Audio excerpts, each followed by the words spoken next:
नमस्कार। मेरे YouTube channel सांसारिक और आध्यात्मिक जीवन में आप सबका स्वागत है।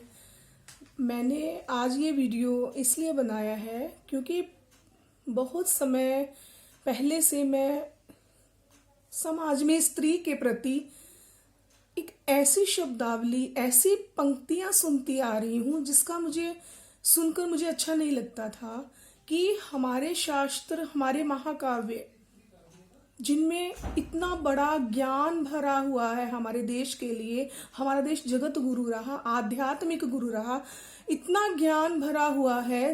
वाल्मीकि जी ने, तुलसीदास जी ने, वेद व्यास जी ने जहाँ इतनी बड़ी बड़ी ज्ञान की बातें लिखी, वहां पर समाज की सबसे बड़ा जो केंद्र बिंदु है, जो धुरी है स्त्री के प्रति या बालकों के प्रति या फिर शूद्र जो हमारे लेबर क्लास हैं उनके प्रति इतना गलत कैसे इन शब्दों का वे लोग प्रयोग कर सकते हैं, जो लोग इतने ज्ञान रखते थे, इतने ज्ञानी थे।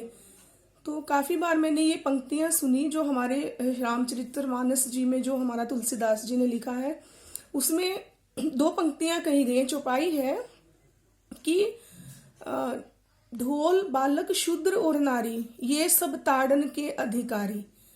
तो बहुत समय मैंने देखा कि ये बात स्त्रियों को केंद्र बिंदु बनाकर, स्त्रियों को कमेंट करके ये बात कही जाती रही है। तो क्या हमारा जो शास्त्र सम्मत जो ज्ञान है उसको इतना गलत तरीके से समझा गया है? क्या उनको सही मार्गदर्शन नहीं मिल सकता? मैं मानती हूँ कि काफी लोगों ने अपनी बातों में, कथाओं में इस चीज को, इस चौपाई को एक्सप्लेन किया है, बताया है समय समय पर कि ऐसा नहीं है। ताड़ना का मतलब मारना नहीं है, ताड़ना का मतलब उनको दबा कर रखना नहीं है, उनके अधिकारों का हनन करना नहीं है।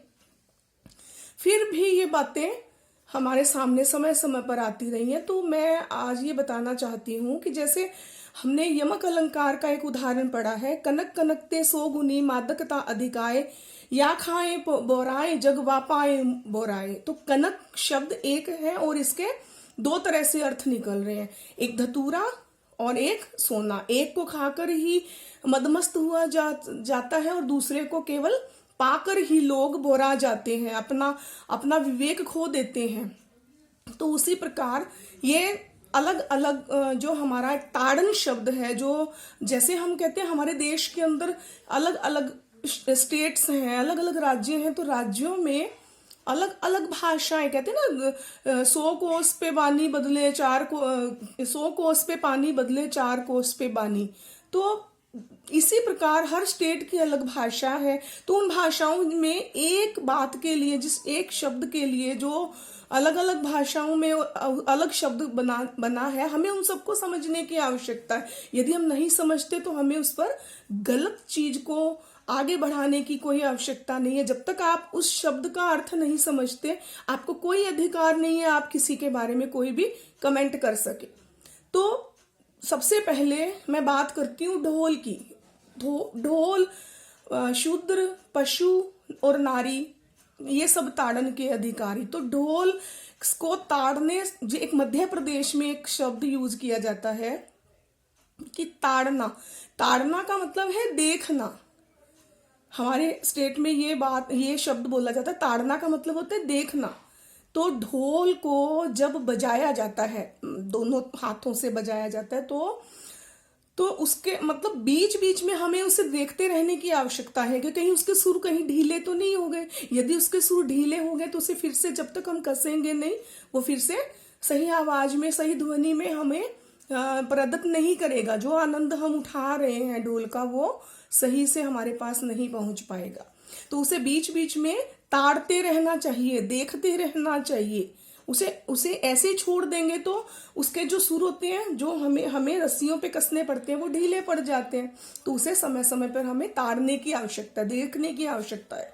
दूसरा है ढोल शूद्र है हमारे लेबर क्लास। हमसे नीचे जो भी कार्य कर रहा है, कोई इंजीनियर है, कोई भी बड़ा जो हम किसी से आगे कार्य करवा रहे हैं, तो अगर वो गलत कार्य कर रहा है तो हम कार्य तो नष्ट ही हो जाएगा। यदि हम उसे सही से गाइड नहीं करेंगे, ताड़ेंगे नहीं, मतलब उसको देखेंगे नहीं, तो ये तो कार्य ही नष्ट हो गया। पशु यदि गाय है, अगर हम उसे नहीं देखेंगे तो वो फसलों को खा जाएगी। उसे समय समय पर बीच बीच में उसे ताड़ते रहना चाहिए। तो लास्ट में आती है नारी। यदि बालक, एक बालक का भी है इसमें, बालक शूद्र और नारी, तो बालक को भी हमें देखते रहने की आवश्यकता, क्योंकि वो छोटा होता है, उसमें बुद्धि कम है।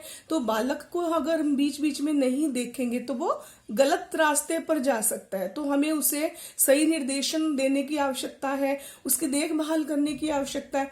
अंत में आती है नारी। तो नारी कहते हैं ना, 14 रत्न जो हमें बताए गए हैं उसमें से एक रत्न नारी भी है।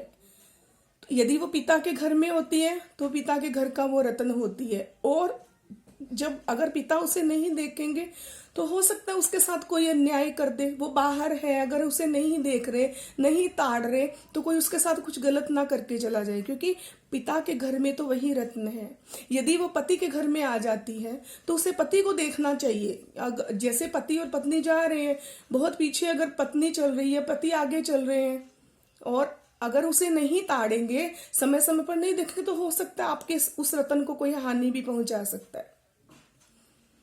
और जब अगर पति नहीं है, बुढ़ापे में यदि मान लीजिए उसका पति नहीं रहा, तो वो पुत्रों को आवश्यकता है कि उसे ताड़ते रहें। अगर ऐसा नहीं करेंगे तो माँ के रूप में, बहन के रूप में, बेटी के रूप में, पत्नी के रूप में, आपके पास जो भी रत्न है उसका कोई भी उसके साथ अन्याय करके जा सकता है। तो इसीलिए कहा गया है, ढोल, शूद्र, पशु, बालक और नारी, ये सब ताड़न के अधिकारी। तो कृपया इस चीज को गलत ना लें, सही मार्गदर्शन आपको मिलना चाहिए। हमारे शास्त्रों ने कभी भी किसी के अधिकारों का हनन नहीं किया, और जो लोग इतने ज्ञान रखते थे, इतना विवेक जिनके पास था, उन्होंने कभी भी हमारे समाज की स्त्रियों, बालकों के प्रति या शूद्र लोगों के प्रति कुछ भी गलत हमारे शास्त्रों में नहीं लिखा गया है। यदि आपको मेरा ये वीडियो पसंद आया हो तो इसे शेयर कीजिए, लाइक कीजिए, सब्सक्राइब कीजिए। धन्यवाद।